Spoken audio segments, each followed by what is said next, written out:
What's up, guys? Welcome to Daily Dose of Reddit. This is your host that's finally watching Game of Thrones Season 8, Zach, and today's subreddit is r/ChoosingBeggars.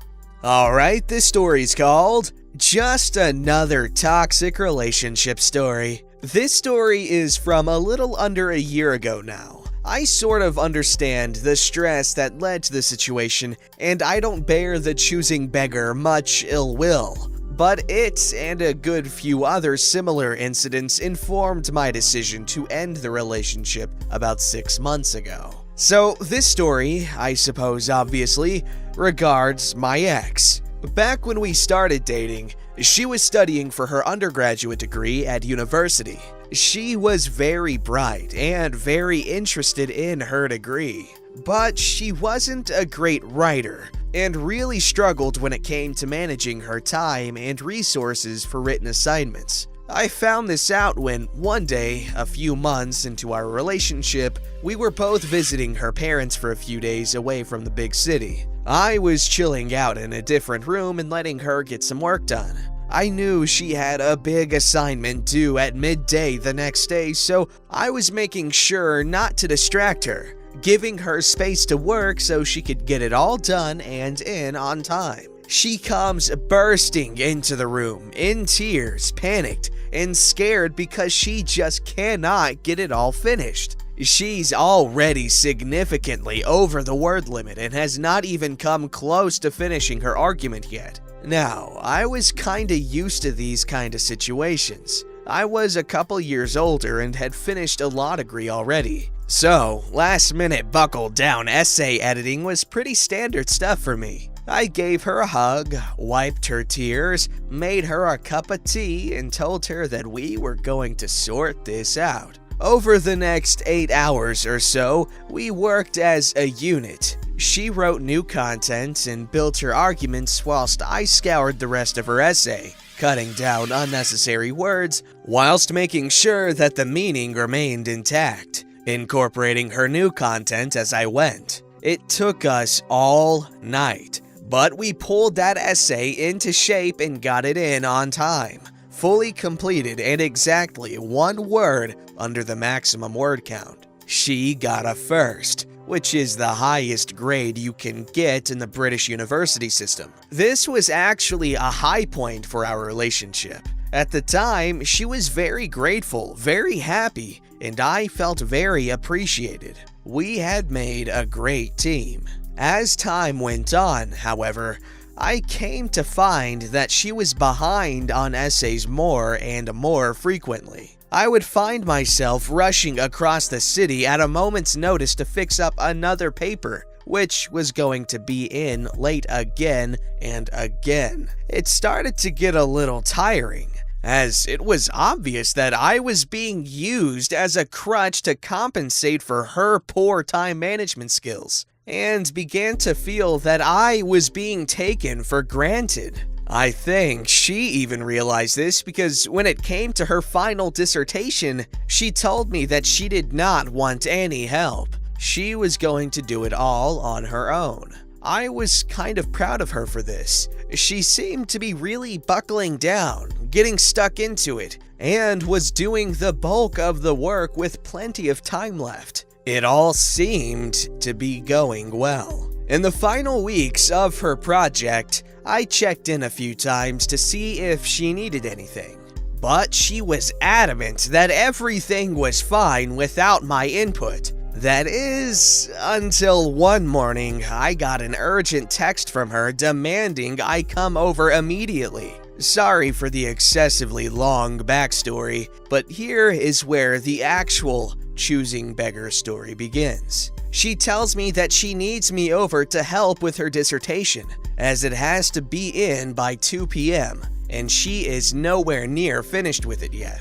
This panics me because I know I can fix up an essay in a few hours and make it acceptable, but working over a complete dissertation would be a genuine nightmare on such a time crunch. I write back that I thought she still had a few days to get it done, and asked if she'd had the date wrong.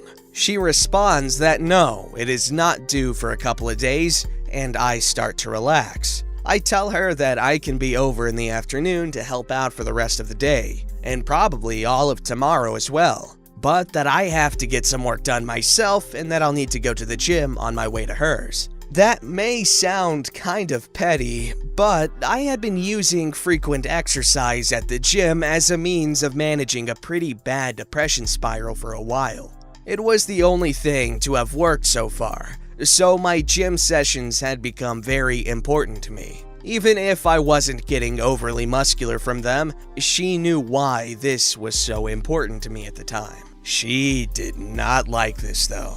She goes from 0 to 100 very quickly and starts chewing me out for not putting her first and doing my silly little gym thing another day. She tells me that she decided that she wanted this submitted by 2 p.m. today a while ago and that we have to stick to that timeline. I, for a moment, put aside the fact that I had asked her literally the night before if she would need any help, and got an emphatic no, and simply respond that I need to get this workout done to stay on my program, and that it is very important to me, but that I would happily come over after and work late into the night on her project, which would still leave us finished about 36 hours before the deadline. This just angers her further. She says that she doesn't want me to do that thing you do, where I try to negotiate a fair middle ground instead of raising my voice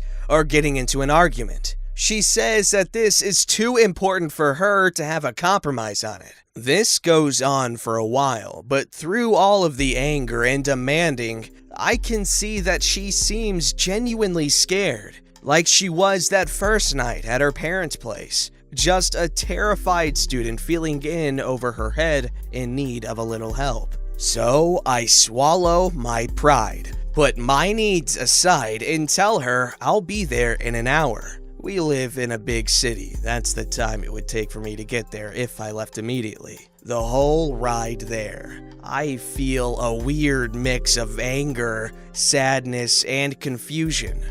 But when I got to the door, she opens it kind of timidly and gives me this kind of sheepish smile. All the anger evaporates as this just confirms to me that she was only scared and lashing out. Not ideal, but understandable.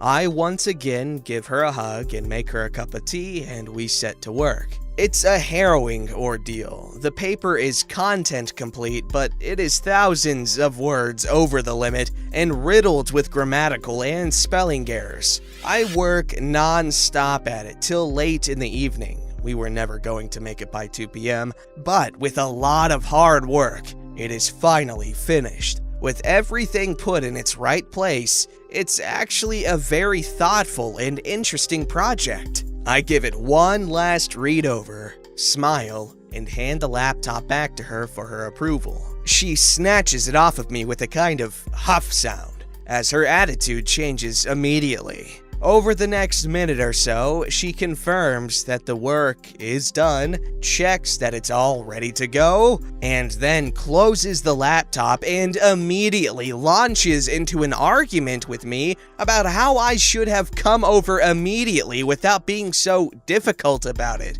I'm stunned.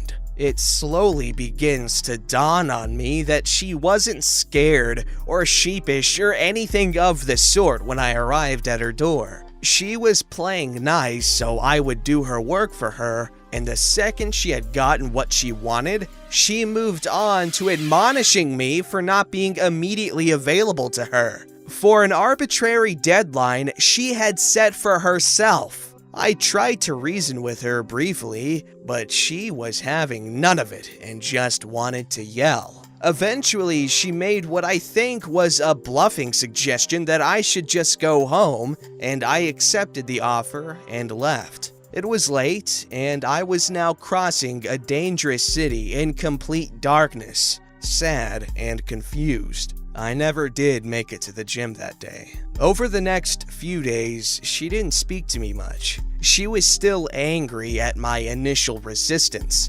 Eventually, we got past this, and we dated for another 6 months at least. This incident really opened my eyes to the kind of person she was, though. And over those last few months, I noticed more and more how unequal the dynamic between us had become. It all came to a head last November with yet another incident, kinda like this. If this post is well received, maybe I'll write about the actual breakup as well. Well, that ended up being significantly longer than I'd planned. I hope you guys like a bulky story. Stay safe out there and be kind to your essential workers. Okay, so I had a good think about it, and the breakup story is shorter and doesn't really have the same choosing beggar elements to it. So making a new post about it would probably break some kind of rules here, so I'm making an addendum to this already monstrously long post for it. Apologies to anyone just arriving here. Okay, so this is now about 6 months ago. It's important to the story for you all to know that I'm an extreme sports instructor. And at the time this is set, I was in training for a new qualification in a new sport. I was abroad for the training and qualification, and honestly was kind of happy for the break from the relationship. Things had been rocky for a while now. Many incidents similar to the above, but on smaller scales. Back home, the ex was now working on her master's degree and applying for jobs when it was all over. This first incident happened in the first week of my training. I'd only done this particular sport once before applying for the course. It was an ab initio course, so doable but tough for a complete rookie. And probably predictably, I'd taken quite a major fall on our second day and badly bruised my ribcage. It was still hurting pretty badly over a month later, so you can imagine I wasn't in a great state that day. I get home after training, go straight to bed, and decide to call the ex before I turn in to see how her day went. The conversation went pretty normally at first, until I built up to tell her I'd been injured, and she barely reacted at all. That seemed odd to me. So we kept on chatting until, eventually, we had this exchange. So, I had another interview today. Oh, that's right. How'd it go? Went great, I think. I feel pretty good about it. That's amazing. I'm so proud of you. Which job was this one? There was a long pause before she said, Pretty weird that you forgot about it, though. And I just got this sinking feeling in my stomach, which had grown way too familiar lately. She was looking for a fight. I did feel bad for not asking about it, but this was the only time I'd forgotten to ask about one of her many recent interviews. And given that she knew I had been pretty badly hurt and barely even reacted to it, I started to get that same feeling of how unequal our partnership had become. So I won't bother you with the bickering that followed this, but once again, she was mad at me for a good long while. The actual breakup itself was a lot less dramatic. A little while later, I got home from training, sides still aching whenever I moved, and got straight into bed. Being able to lie completely still on my back was the only thing that dulled the pain. A long week of training caught up with me, and I just fell straight to sleep at about 5 or 6 p.m. I wake up the next morning at about 8 a.m., having slept all the way through, to literally dozens of texts and missed calls. She was furious that I had not called or texted her the previous evening. I call her to explain that I had just passed out from a mixture of exhaustion and pain, and she was having none of it. She tells me that she had assumed that I was out cheating on her. Some of you reading this may see how she got there, but I couldn't. She knows that I have never cheated on anyone, but have been cheated on myself, and I have very strong feelings about the subject. She knows full well that I would not have been cheating on her, and was only saying that because she knew how much it would hurt me. So that kind of settled it. We rang off, eventually, and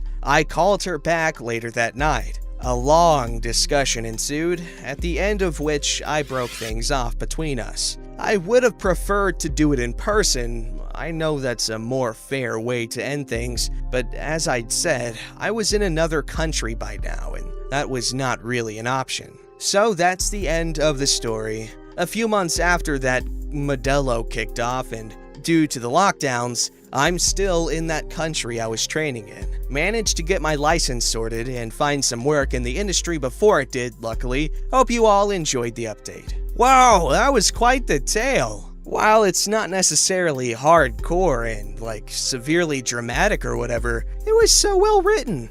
Usually with super long posts like this, I get a bit of fatigue reading it, but I was hooked the whole way through. I was wondering what was gonna happen. How is it gonna end up? She's crazy, man. But good thing he eventually got out of that relationship, because it's hard to realize you're in a toxic relationship while you're in one, because usually it takes a while for the toxicity to show itself, so it becomes your status quo, you know what I mean?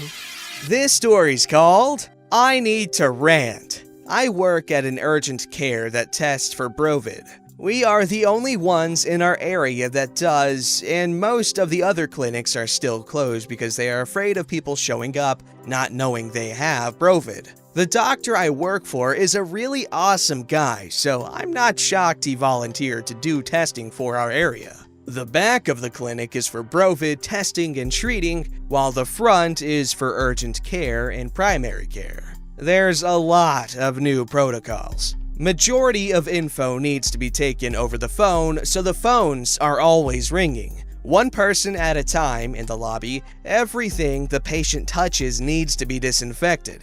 Doors are always locked. One door is for letting patients in, and the side door is for letting them out. And the last two I've been yelled at by people so many times now. We are usually a walk-in, but due to Brovid, everything is by appointment only. Lastly, everyone must wear a mask. We don't get a designated lunchtime, and to accommodate people, we've scheduled over it. The most we ask people to wait is 2 hours, and for emergency patients, no more than 10 minutes. People have slammed our doors, called us Nationalist Socialist German Workers' Party's members, tried to break our door open, yelled at us, tell us we're a joke, threaten us, refuse to leave, refuse to wear a mask, say we're infringing on their rights. The list goes on. Patients who I knew, who I talked to on a daily basis, are dead. A couple that came in often were dead in 3 days. We've had patients induce their own deaths because of this. I've had people call up crying because loved ones are in the hospital with Brovid and they're afraid. So God forbid if I ask you to wear a mask and wait your turn. Thanks for letting me rant and stay safe. Well, first off, given the nature of that rant, we must thank our healthcare providers, because busy and scary times now, folks. So the individuals that are directly helping these situations need to be respected and recognized for their work. So yeah, if you guys have crazy work rants that you just want to get off your chest, it doesn't even have to be something exciting like healthcare. It could be something lame like, oh man, this accounting job sucks, man. I don't care. Just let loose, my dudes. Don't forget to like, subscribe, and hit that bell to never miss an episode.